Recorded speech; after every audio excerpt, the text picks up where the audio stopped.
This program has been funded by a grant from Criterion Group, whose companies provide investment management services to mutual funds, individuals, and institutional investors.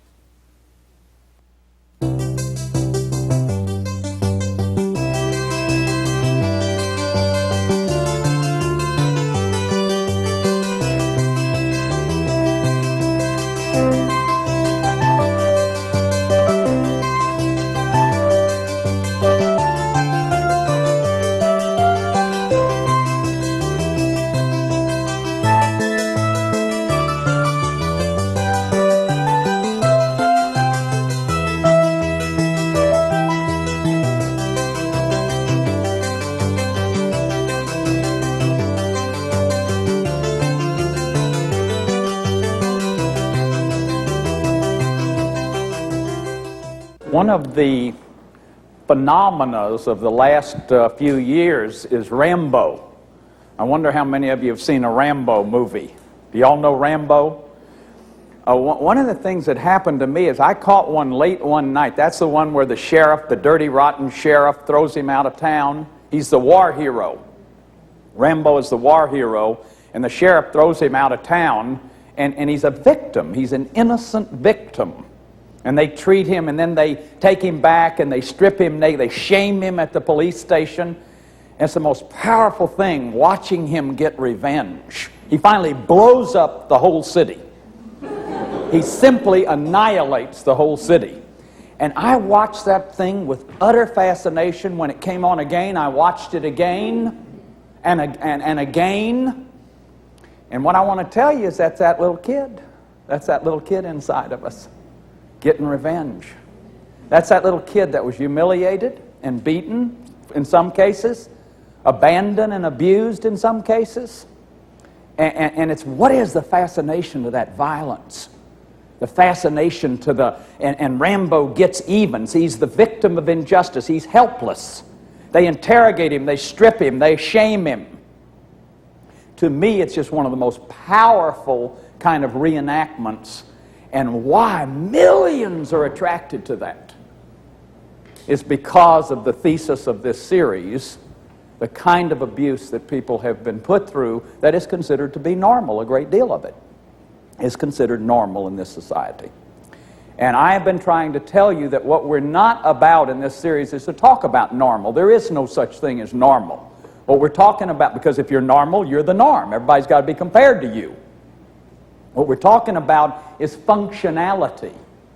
A fully functioning, vitalized, spontaneous human being has all their powers available to them. Power to know, the power to love, the power to feel, the power to be empathetic, the power to express, the power to imagine, the power to create.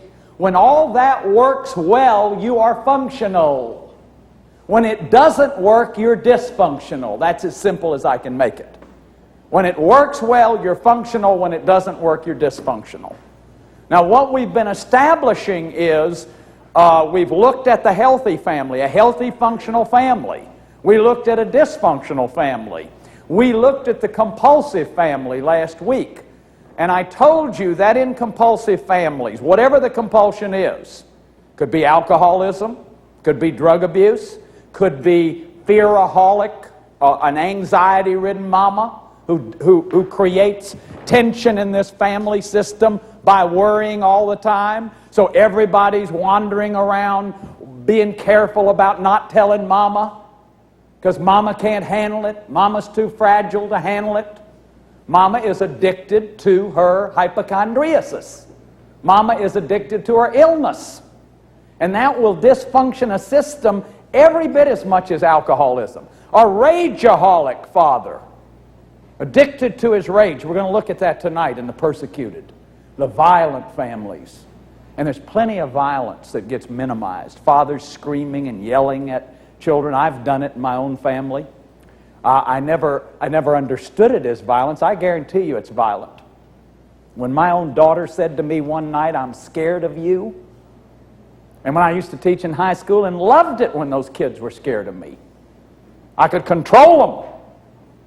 That's violence. That's violence, and it's accepted violence in our culture. It's accepted as normal. And it's not normal. It's causing severe problems. Those statistics I gave you in the first program, the soul murder that's going on. Tonight we're going to talk about 34 million women, adult women, who were sexually molested in childhood. That's the number, the figure we've got in this society of women that were abused sexually in childhood. 34 million adult women. 10 million people are the victims of violence in their own families in the United States of America. Now, it's too long. We keep denying all this and refusing to look at what the source of it is, and the source of it is the family. The source of it is the family. It gets set up in families. The addictions, rageaholic, the addiction to power and to violence, those are addictions. Now, I told you that once you have that addict, whoever it is, workaholic, kids act out as much with workaholic fathers as they do with alcoholic fathers. It will disease the family every bit as much as alcoholism. It's a serious disorder that kills people. People work themselves to death. Eating disorders. We talked about all that last week. Kills people. The whole family system is violated by that. Everybody adapts to that stress like a healthy organism naturally does. You go into fight-flight response. Now, I gave you Sharon Wegsnyder's work last week, and that's somewhat oversimplified. The roles in the family system are really much more complicated than that. Remember, we talked about the controlling addict. Now, this is a family. This is an actual family. I've got their permission to put them up here. This is an actual family. The addict, the compulsive father, is addicted to alcohol and drugs, but he's also addicted to work. One of the things you're going to see in a lot of these sexually abusing parents is they're addicts. They're addicted to work. Most of them are highly addicted to work. Most of them are addicted to religion. They're addicted to religion, addicted to sex and power, addicted to rage. See, once you're set up for compulsivity, I told you all, I put the cork in the bottle 20 years ago. That's just the beginning of the problem. That is just the beginning of the problem. That's just stopping and behavior modifying one part of the problem. I was set up for addiction in my family through abandonment by my father, through certain forms of emotional abuse, through certain kinds of neglect, just as my own parents were. But that's not the point. So here's a family, here's the addict. Now here is the codependent. Remember we talked about the chief enabler or the codependent? But she or he is also an addict. We'll see that in the 7th program where we talk about the most common family illness. Will be the one that's addicted to a certain kind of person. Addicted to destructive relationships. Addicted to destructive relationships. And let's say in this case it's mama. She gets her needs met through the children, by being a mother, through work, through worry. She's addicted to worry. Worry, worry, worry, worry, worry, worry. Remember? We said instead of beating the drum, she worries. Okay? That's the way she distracts herself from her denial of her husband's dysfunctionality. That she's enraged at her husband. But to bring it up would be terribly unpleasant. To bring it up would risk losing the family structure. So mama goes on with her religion and righteousness, and everybody at church pats her on the back and tells her to keep a stiff upper lip, and that she's a martyr in her own time. She's a martyr, I guarantee you. That's one of her roles. Now that's a role. That's a role. That's not her reality. Remember we started talking about there's only one sorrow in the first program? The sorrow of not being a saint. That is, the sorrow of not being the person you were meant to be. The sorrow of living this life and going to your death and never knowing who you are. That is the greatest sorrow. Of being out of touch with your own reality, your own feelings. So that you never know who you are. So a person can be in this role of super responsible, enabler, martyr all their life. Then look at what's open to the kids. This is the lost child. They really didn't want this child. And that kid gets it early on. Or this may be the last child. And see, that child that's one role available to her. She may be an extension of her dad, carrying her dad's shame. She may be the problem addict. Remember I told you, that the kid will act out to try to keep her family together or his family together. A kid will feel that this relationship is real bad, so this kid gets in big trouble. Why? Because when the child gets in big trouble, the parents go back together again. That was some of the early work that Murray Bowen did on schizophrenia, where he began to bring the parent in and then the parents in, and he'd find that the parents' marriage was better while the kid was sick. Or he'd find that the kid would get real bad off when the mother would come. But that the child then, by acting out and scapegoating the family, was serving a function of keeping the family together. Or that the child was carrying the family's rage and pain and acting it out for the family. That's what these roles are. See, remember, the family is a system. And like any system, it has its own needs. So if the family has all this rage and pain, but nobody's expressing it, then one of the kids will act it out and become the scapegoat and act it out. Now, what I want you to see is that you can act out a lot of roles. This is the lost child, the extension of dad, the problematic, the overachiever, and the designated patient. A person can be all those roles simultaneously. In my own family system, I am my dad's dad. I was my dad's dad. At AA meetings, they'd call me a block off the old chip. My dad abandoned me as a child, literally abandoned me. I mean, he just wasn't there. And there have been generations of that in my family, I think, and it's still going on.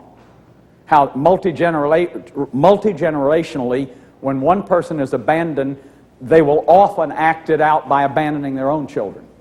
My brother was abandoned. So there's something about, but in my case, I was mom's surrogate because there was no man in the house. I moved up to be the emotional husband. I was my brother's father. These are the roles that I played. I was the scapegoat while I was a drinking alcoholic. I was the hero when I went to the seminary to be a priest. And then after that, by being successful, being on TV. So my role is to give the family a sense of dignity. But I still don't have any reality if I don't get onto that. What I found is I was doing all these wonderful things and feeling nothing. Just acting out my role. So one kid can be mom's surrogate spouse, overachiever, addict, confidant, enabler, perfect one. Be the perfect one. See, the system needs a good one. The system needs a moral one. Or the system needs a little parent. My brother didn't have a parent, so I could be his parent or a hero. Then mom's scapegoat, and one kid may be both mom and dad's scapegoat. That is, one kid will get beaten in the family more than any of the others. And this kid is set up as the scapegoat. This kid may be the reason they had to get married. And as the marriage gets worse and worse, they both get angrier and angrier. And so they take it out on this kid who was the one they were pregnant with.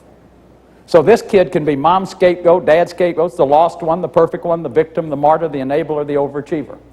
Now, I want you to see that if you don't know about this kind of material, you can literally be acting out your life and never know who you are. And carrying that system without ever knowing that you're in a role and that you're not in your own reality. Remember I talked about soul murder and shame and how people lose their own reality, and that's the crisis in the family today? Now let me show you one other thing, and this will really impact what we're doing tonight. I've talked about boundaries when I talked about the healthy family. That a healthy family has semi-permeable boundaries. You can let people in, you can let people out. The family itself is open. In sick families, the family is very closed. We'll talk about the incestuous family tonight. It's very closed. Very patriarchal and very closed. Nothing gets in and nothing gets out. Very little information comes in and very little information comes out. It's like there's a boundary around the whole family. See, who do you talk to? Who can you talk to? What are the rules of your family? How do you bring information into the family? Or in this family, we don't bring that kind of information in. We don't talk psychology in this family. So we're not going to have any psychological information. And the dad, the tyrant, may decide that we have no psychological information in this family. Or dad, the tyrant, may decide there'll be no religious information in this family. Or there'll be no sexual information in this family. Or whatever. That's a boundary. Then there are boundaries within the family, and this is what is called enmeshment, or confluence, or confusion. That is, here's mom, here's dad, mom's red, dad's black, here's one of the kids green, here's another kid orange, here's another kid blue. Do you see how little of their reality there is in that graphic? This is all that there is of mother's individuality, or daddy's individuality, or the youngest kid, or the middle kid, or the oldest kid. The rest of it is called the undifferentiated ego mass. The undifferentiated ego mass. That is, it's all thrown together. It's like a big, Terry Kellogg calls it a great big bowl of porridge in the center of the house. And see, mother comes along one day and she's got rage, but there's nowhere to express it, so she throws it in there. Daddy comes along one day and he's full of shame, but he's got nobody to talk to because shame is private and you guard it and you never talk about it and you never show anybody, so he throws it in there. Somebody's got fear. The kids are terrified that mom and daddy are going to break up and leave them, so that gets thrown in there. So one day you're coming along for supper and you take yourself a big pot of porridge and you eat that lump of shame. So here you are carrying your father's shame around. Or I've carried my father's disdain of women around. That wasn't mine. I didn't sit there and decide I disdain women. There was a part of me that I've acted that out in the early part of my life. And I've been carrying that. And you see what's important about understanding family systems is getting your own boundaries. See, people in this system don't have any boundaries. Now, physical abuse can do this, and that's what we're going to talk about tonight. If somebody can run up and slap you across the face anytime they feel like it because they are your parent, with the implication that they own you, then your physical boundary, the very boundary that you're in this world with, the philosopher Heidegger says we're in the world by way of a body. I am somebody. That's my grounding. People who have been physically abused often have a sense of unreality. Women who've been sexually abused have a sense of unreality. They just kind of think they're crazy. Nothing seems quite real around them because their bodies have been violated. Bodies have been violated. By the way, 80% of the prostitutes that have been studied have been sexually abused or physically abused. 80% of the drug-addicted girls that we've studied in Los Angeles have had some sexual abuse, mild sexual abuse, or some kind of real violent neglect or emotional abuse. Remember, the setup for addiction is abuse of any kind, abandonment, neglect, and enmeshment. Enmeshment means you're carrying somebody else's feelings, so you don't know what your own feelings are. Remember, we said an addiction, a compulsivity, is a pathological relationship to a mood-altering event, experience, or thing that has life-damaging consequences. Okay? And that an addiction is a way to distract. A workaholic man doesn't feel his feelings because he's so busy mentally working. So he can distract himself from his feelings. I didn't talk about it when I was an intellectual teaching in university. I did that all the time. I could just be abstract. I did mention that. I could be abstracted. I could be out of my feelings by intellectualizing all the time. By being intellectual and compulsing on intellectuality. Finding new texts and philosophers was a way not to be in my own reality. So, families with enmeshed boundaries are setups for addiction, for compulsivity. Remember what I'm saying in this series, that the crisis in the family today is a crisis of compulsivity. That is the disease of our time, the dis-ease of our time. It's the disease of the things we eat and drink, the way we sleep, sex, our entertainment, our work. Those are the things that we're compulsive around because we are set up in these family systems for that kind of compulsivity. And remember the little chart last week of how the first program of the public self and the private self, and how by the time people get to midlife, they're in this act, they're in this performance. They don't even know what their feelings are anymore, their needs are, their wants are. Nothing will do this any worse than physical abuse, by the way, and sexual abuse. So I want to turn to that now. I want to talk about physical abuse first. There is a massive amount of physical abuse in our society. By the way, tonight I want to have a question period, so if you have any questions, you might jot them down, and a little bit they'll ask you to move them over and bring them up here. But the idea is that we have long traditions of physical abuse. I talked to you about physical abuse, about Hitler being beaten every day in his family system. And of course the thing is, people will sit out there and say, well, I was beaten, but I didn't become an abuser. I didn't become a criminal. I didn't become a mass murderer. And frequently the people telling me that just don't even realize what they're saying. When I look at them and I see their dissociations, or I see their lack of feelings, or how much they're in a role or a script, or there's some workaholic with their family over here lonely and abandoned, and they're in denial about that. They've minimized their impact of their addiction on their family, their workaholic addiction on their family. And the kids are all, in pain over it and feel abandoned by it. And that daddy will have all kind of ways to deny that and to minimize.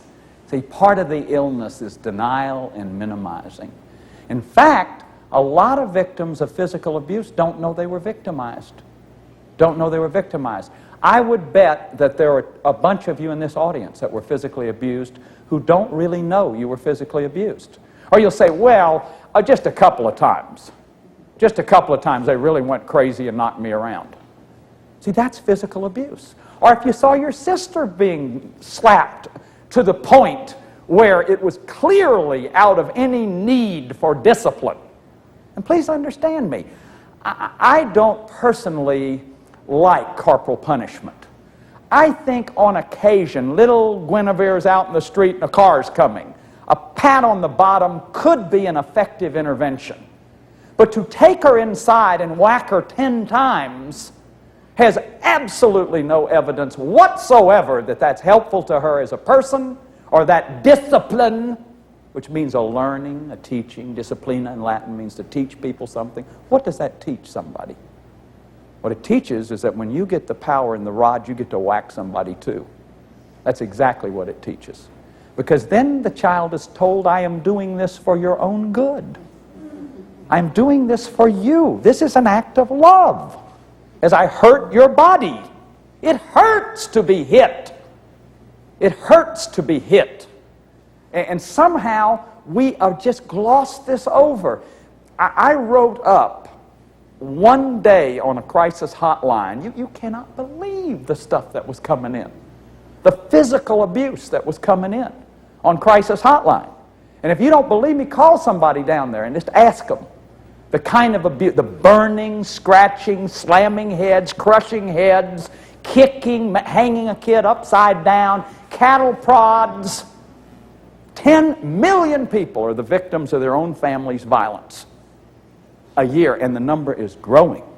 I've got the stats in Harris County, and it was started off like about 71. It was 30 per month, and then 72 it was 60 a month, and 90 a month by 74, 187 a month by 75. The abusing family, Blair and Rita Justice, wrote a book some years ago, but I think they're top people in the field. And that book still has valuable kind of stuff on abusive families and the kinds of things that happen in abusive families. 1 out of 8 women are beaten by their husbands. You know what the old rule of thumb was? How wide your stick could be that you beat your wife with. That was the rule of thumb. I wrote down this from the Harvard Business Review. This is an article that was written in 1973 by R.J. Light, talking about colonial America. Father had the right not only to kill his child, but to call on colony officers to assist him. Now, I don't know whether that's true or not. I'm not a historian. But this is written for the Harvard Educational Review, November 1973, number 143. That as late as 1892, 200 foundlings and 100 dead infants were found in the streets of New York. That it was not until the late 1890s, in a case of a girl called Mary Ellen, a 9-year-old, that they found chained to her bed in a tenement building. You know who found her? The Society for the Prevention of Cruelty to Animals. You know why? Because there was no society for the prevention of cruelty to children at that time. See, when we understand that women were not allowed universally to vote until 1929, 8, what was it? I mean, that's awesome in the history of the human species. Then we began to see that this history of the idea of owning children, that you have the possession of your children, you have the right to own your children and to beat your children if necessary. And if you grab somebody, if you see them beating a kid, you're not going to make it. Those courts they'll support that right. And I am fighting against that. I am trying to raise consciousness about this kind of issue. Because what we know is, here's a profile of an abuser. He's an isolated person. He or she's an isolated person. And usually if the father is beating the kids, the mother will be collusive in some way. She will not want, she'll be so traumatically bonded, he'll be beating her up too, and she's traumatically bonded to him in some way. Because one of the worst things about physical abuse is that it's addictive. Say that again. One of the worst things about physical abuse is that it's addictive. It's addictive. People get bonded to physical abuse. I worked with a person who had, when she came to me, had married her 5th brutal alcoholic. And her father was a brutal alcoholic. 5 brutal alcoholics. See the addiction to the punishment? There's a bonding to the punishment. And it gets set up in the family system. See, the child gets set up. It's almost like a bottom line tolerance. It's all she's ever seen is men who knock women around. So if 1 out of 8 women are being beaten by their husbands, you see, this is an enormous problem. It's an enormous problem. The profile of physically abusing parent, he was deprived of basic mothering. There's a deep sense of a loss of being cared for. Usually these people demand that the children care for them. Remember I said if these 2 people get married and they're both incomplete, they're both trying to get, then as soon as they get married they realize neither one of them can complete the other one because they're both trying to get. Neither one of them can give. So then they take these kids and say, okay, now you're going to give to us. We're going to get from you. You owe us your life. See, what I'm telling people is, for God's sake, don't have children if you're not prepared for it. I mean, who is prepared for it? 17-year-olds can have kids without any training. You have to do more to be a garbage man than have a kid. It's an incredible problem, folks. It's our greatest natural resource, our children. Your children are not your children. They're life going on. Life goes forward. And it's a tremendous problem. Shame-based, these profile of parents, shame-based, high need for nurturing. They lack empathic ability. Really, they're sociopathic or psychopathic in that sense. They're cut off from their feelings so bad, they have no sense of the pain of the other person. They don't have a good sense of the pain of the other person. Denial of problem, denial that it's a problem in the family. And the collusive one, if it's the mama beating the kids, although it's more men usually than women, if the mama beating the kid, then the other parent will be in collusion with it, either passively by not looking at it, or actively by just allowing it to be. Because she doesn't want to get a divorce, or he doesn't want to get a divorce. And who would take care of them? See, that's part of the way that traumatic bonding gets going. When we talk about sexual abuse in a minute, often the child who's being sexually abused, it'll be by the more nurturing parent. So there's a bonding that gets set up after a person's abused. The person may feel guilty, let's say physical abuse. Or in my own personal boundaries, I don't think I'm a physical abuser of any chronic nature, but what I would do is I had such bad boundaries that I would let things go, and then all of a sudden go crazy with my children. You see, I don't have good boundaries. The boundary problems are I didn't know, I would allow them just to run roughshod over me, or if I started screaming and hollering as a daddy, I'd feel so bad that I would then let it go and let it go and let it go and let it go and let it go until I just couldn't take it anymore. And so you see the problem of my own fuzzy boundaries. And remember what I said in the second program, the third program? What good families need is disciplinarians. I told you that it was a crisis of discipline. that in dysfunctional families you have discipline, but it's undisciplined disciplinarians. The disciplinarians are undisciplined. So what the kid does is model that parent. Shame-based. Nothing creates shame worse than being slapped across the face, being physically abused. It is the most shaming thing, well, other than sexual abuse. And what happens often is that it's done in public. I saw a woman hit a kid in a shoe store 16 times the other day. Tried to stop her. She got furious at me. I was sitting having a haircut in Florida not long ago, and this girl began to describe how she physically punished her son. The kid had not eaten his lunch that she sent him to school with, and she told how she told him early in the day he was going to get it for that. And he'd come up to her and try to make the beds and make amends, and she said the little booger was just squirming. And he was telling this other person cutting hair, she finally hit him 16 times that night at 10 o'clock, right before bed. See, listen to there was an old woman who lived in a shoe. She had so many children, she didn't know what to do. She gave them somewhat porridge without any bread, and this is one of our fairy tale, and whipped them all soundly and sent them to bed. Isn't that good? What in the world? We've gone crazy. And we think that us big 17-foot, 9-inch tall giants knocking those little bitty people around, that there's some value in that, philosophically and educationally. That there's something good about that. You see, again, it's that presupposition that they're not persons. See, unless you become as little children, you cannot enter the kingdom, the Bible says. What about that? But they're not persons. They're just these little pieces of property that you own who have to be trained like animals. Not true. No data to support that whatsoever. The data is they're little persons from the very beginning. They have a sense of dignity. They feel all the same feelings we feel.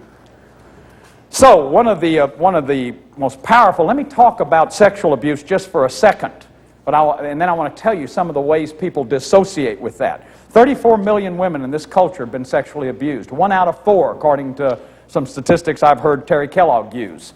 In the Life article magazine of December of '84, Cheryl McCall starts the article, there are perhaps 34 million of us in America, adult women who were victims of sexual abuse as children.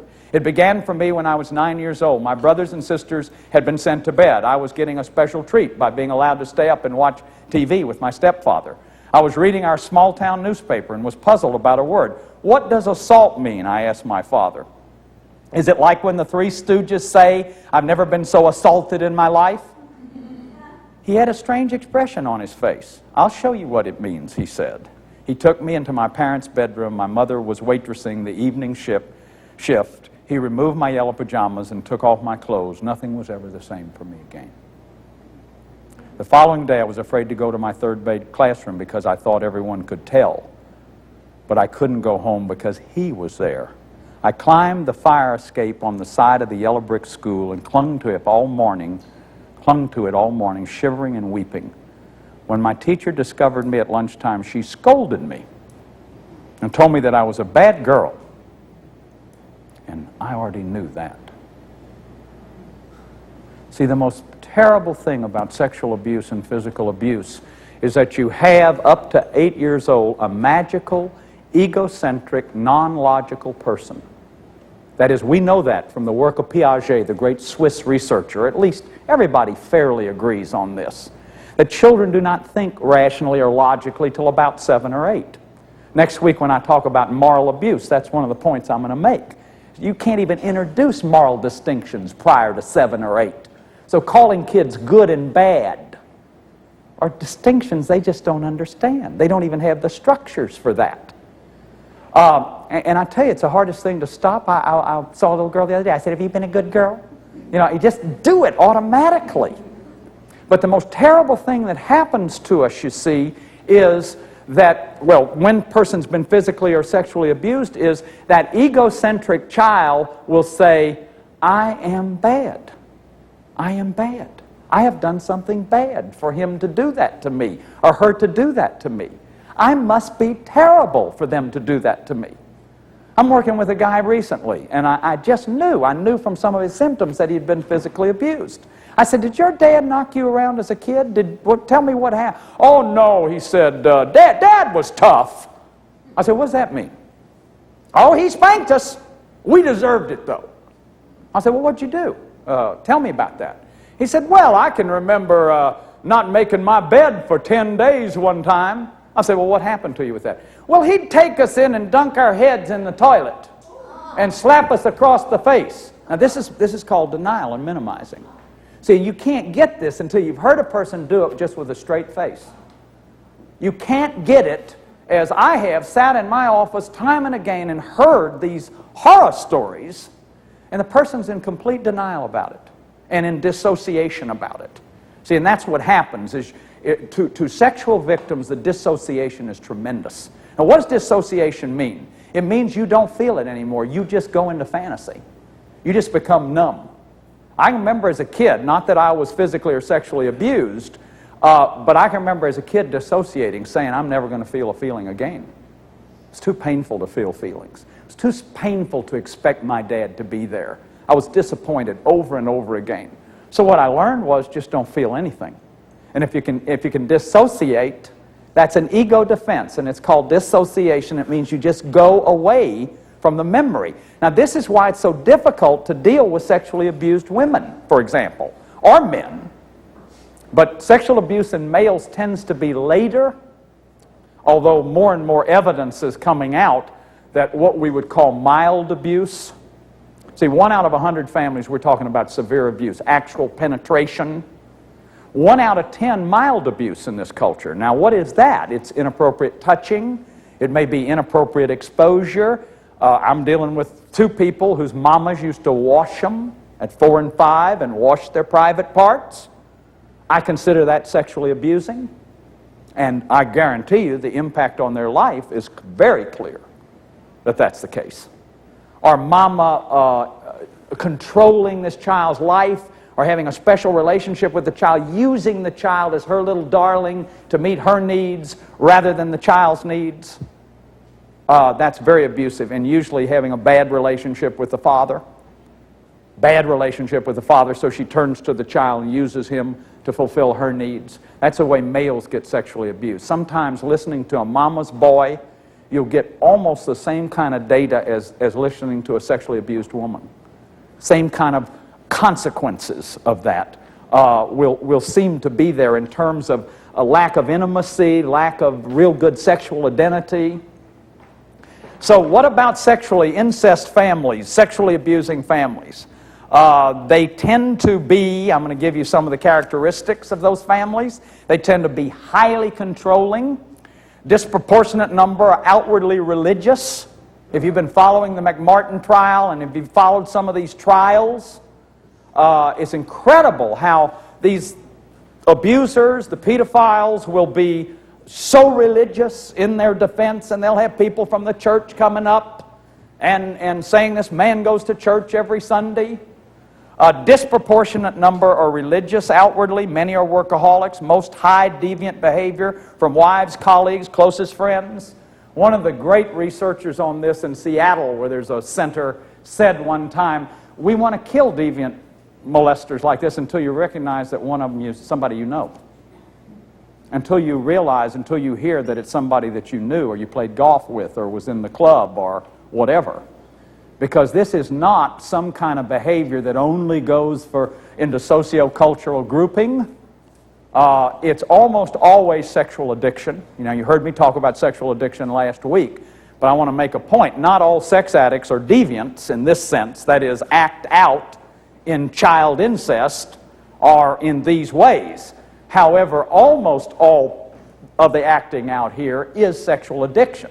Now, there can be other things. There can be rage. There can be reenactment.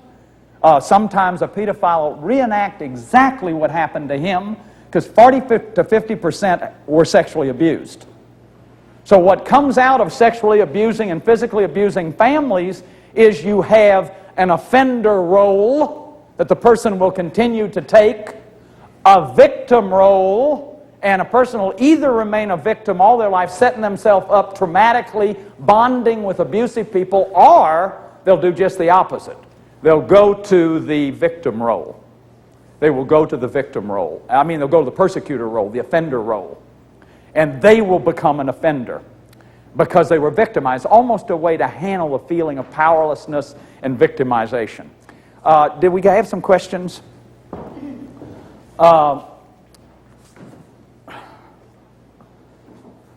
Why is there so much abuse in families? Why is there so much violence in our society? Well, it's the whole thesis of this TV series, that a great deal of what we call normal child parenting or whatever is being carried down multi-generationally from parent to parent.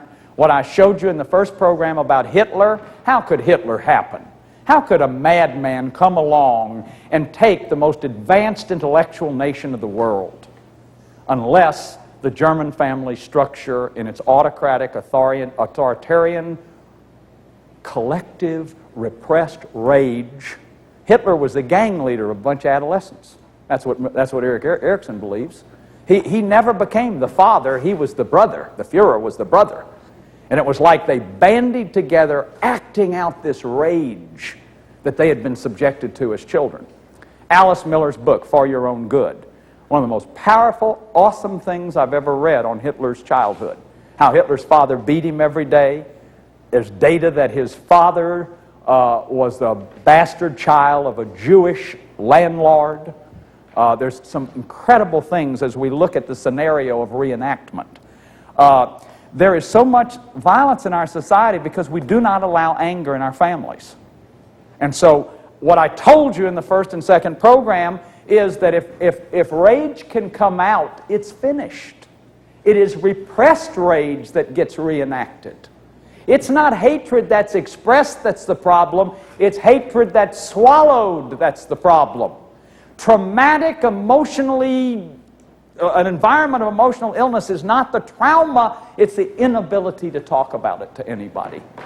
It's to have no witnesses and no allies and to be little and helpless and powerless. And just watch what murderers and people who victimize society do. They go to the innocent and they reenact what was done to them.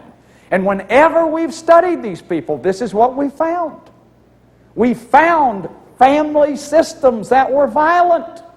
See, they live with violence, they become violent. So it's the point I'm trying to make. We've got to look at our families.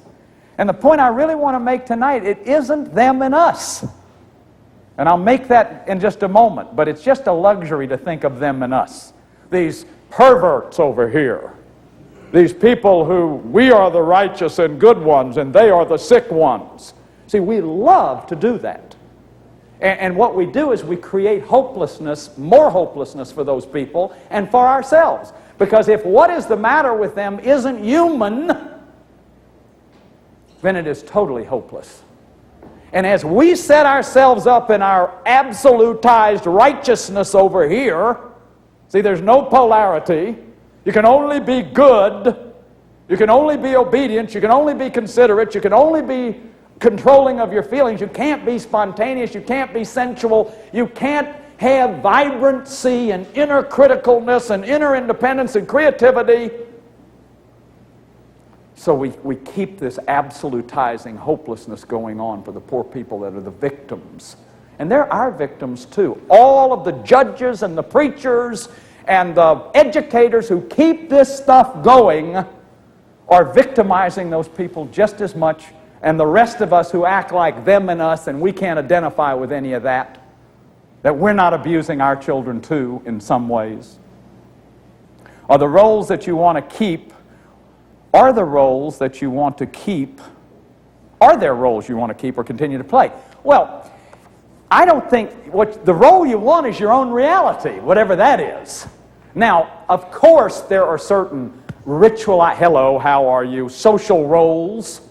I'm not going to vent my anger on you the moment I see you if I'm feeling angry. It's not appropriate. When the policeman stops you and gives you a ticket, I would probably suppress my anger at that moment, not repress it, but suppress it. The boss is walking by. I don't like the boss. I probably suppress my anger at that moment, playing like I'm happier on the job than I really am. There's a kind of a social role-playing that we all, hello, how are you? Great to see you. We don't totally mean that, but it's socially acceptable. I think those roles are okay. What I hope ultimately is not to play any role at all except to be myself, to feel my own feelings, remember those freedoms, to see what you see, to hear what you hear, to feel what you feel rather than what you're supposed to feel, to think what you think rather than what you're supposed to think, to want what you want rather than what you're supposed to want. That's how you be self-accepting and at one with yourself. And that's how to get the self back. What is your definition of addiction? Where have somebody been? I have said this about 10 times. Addiction is a pathological relationship to a mood-altering event, experience, or thing that has life-damaging consequences. Okay? And remember that the mood-altering is not just euphoric. Sex is euphoric, cocaine is euphoric, alcohol is euphoric, drugs are euphoric, banana cream pie is euphoric, Bluebell cookies and cream is euphoric. Those are obvious addictions, but they're not the only addictions. A mood-altering addiction is to vacuum 16 hours a day. When you hate your husband and you cannot get the anger out because you're so terrified to go it alone. You're so terrified of abandonment. So what you do in order to distract yourself from the feeling, what you do in order to mood alter the feeling is vacuum 16 hours a day. And then you don't have to deal with the feeling. Or work all the time. If you're depressed and lonely, and let your kids carry your loneliness and your depression. And you can be vitalized by making money and having a lot of people be obedient to you or whatever. See, those are addictions and they're mood altering. If you don't believe in spanking a child with a bare hand for discipline, how do you get their attention? Well, it isn't easy at times.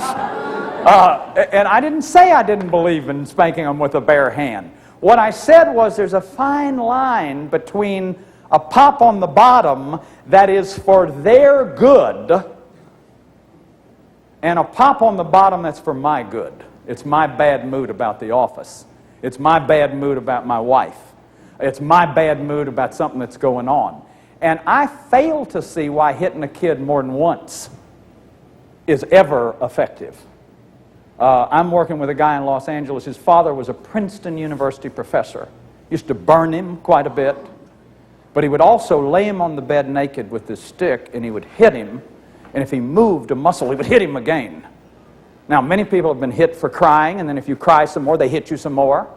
These are terrible things. And you see, that's the parent's own need to have an image of themselves as a good parent. So if your kid's crying, it's kind of you're out of control of them.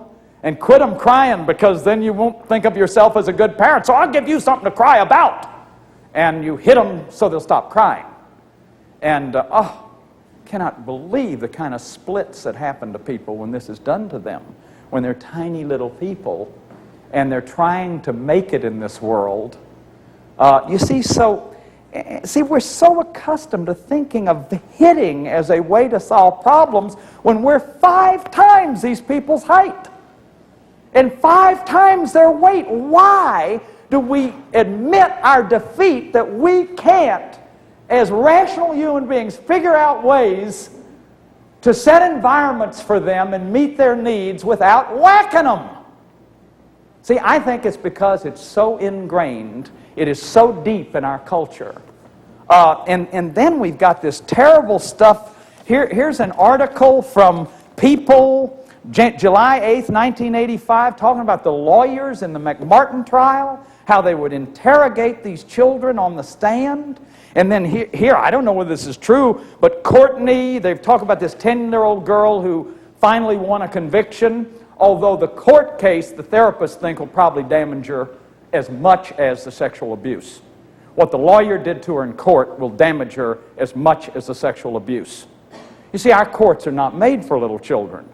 But here, Courtney admits he is not an expert at defending child molestation cases, but he claims to have picked up points from a seminar sponsored by Los Angeles County Public Defender's Office. Children are insidious, practiced liars, asserts Mike Adelson, an 18-year-old veteran of the office who has led many of the seminars, instructing lawyers on how to frighten, cajole, and confuse children on the witness stands.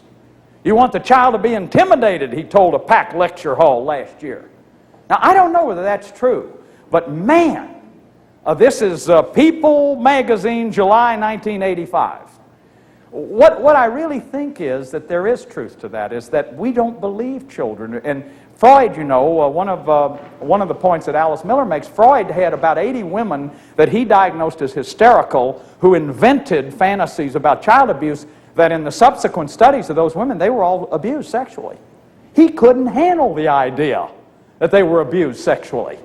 It just was so foreign to kind of the collective consciousness that we abuse children this bad. In the time I've been talking, every 2 minutes a child is sexually abused or physically abused in this country.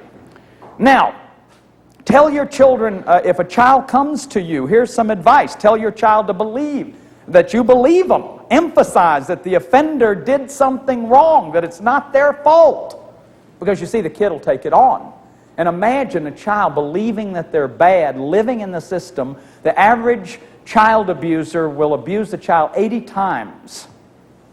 And the average child molester will molest 73, on an average of 73 children. And what we think is that for every case that's reported, 9 are not, and some even go as high as 100 are not. So it's an enormous problem. Call the police or rape crisis center. In the case of incest, call your child protection agency. Don't confront the offender in your child's presence. Let the authorities do that.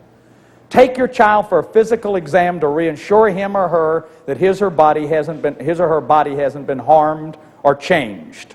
Allow your child to talk about it at his own or her own pace. Silencing children won't make them forget. Counseling is often helpful. Now, Alice Miller writes, the child is alone, this abused child, in their suffering, not only within the family, but also within their self. He or she cannot share their pain with anyone. They are also unable to create a place in their own soul where they could cry their hearts out. It's the most terrible thing that I know about, is child abuse. Physical and emotional child abuse. And I just think that it's important for us to realize that a lot of times we've minimized the abuse that happened to us, the spankings, the slappings, and if you catch yourself doing that to your own children, what you're dealing with is the parent inside of you, the child inside of you that never got to express that rage to the parent.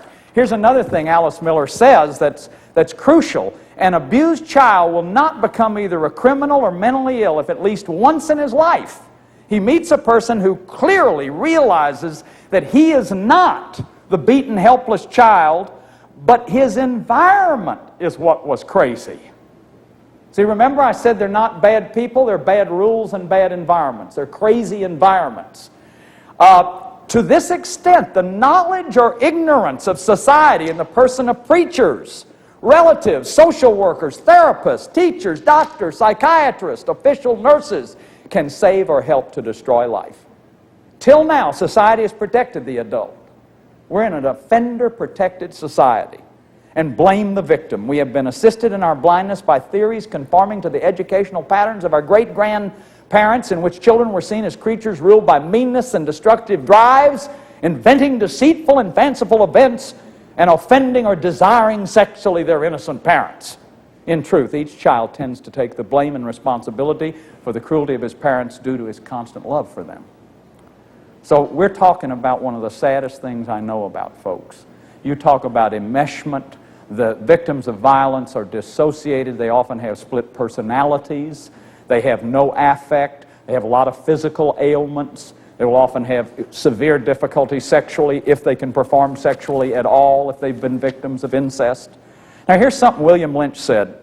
He said, our hopelessness increases because we isolate these people, and we increase their hopelessness. Their hopelessness is our own hopelessness. William Lynch wrote a book called Images of Hope. He's a Jesuit priest, and I'll be using him in our last program. He says their hopelessness is our own hopelessness, for it is a fact that it is the greatest hope of the victim that there is nothing wrong with them that is not human and is not present in some way in every other member of our race. We try to build these moats between the well and the ill, the just and the unjust, the saints and the sinners. You see, because most of these victims will either act out by being destructive, become prostitutes, and so we've got preachers up there condemning them, condemning the prostitutes and the people who are criminals when they've been criminally abused. And quit preaching honor of father and mother and start talking about family systems. We do this out of fear to convince ourselves of the enormous distance between us and them, and we build a corresponding vocabulary of labeling and contempt. Such a profound separation adds not to our hope, but to our hopelessness. The well impose impossible burdens of wellness upon themselves by widening these gaps. To me, this is profound. It's this absolutizing, this labeling that makes us create this distance, and those poor people are out there suffering, feeling terrible about themselves, full of shame and lost soul.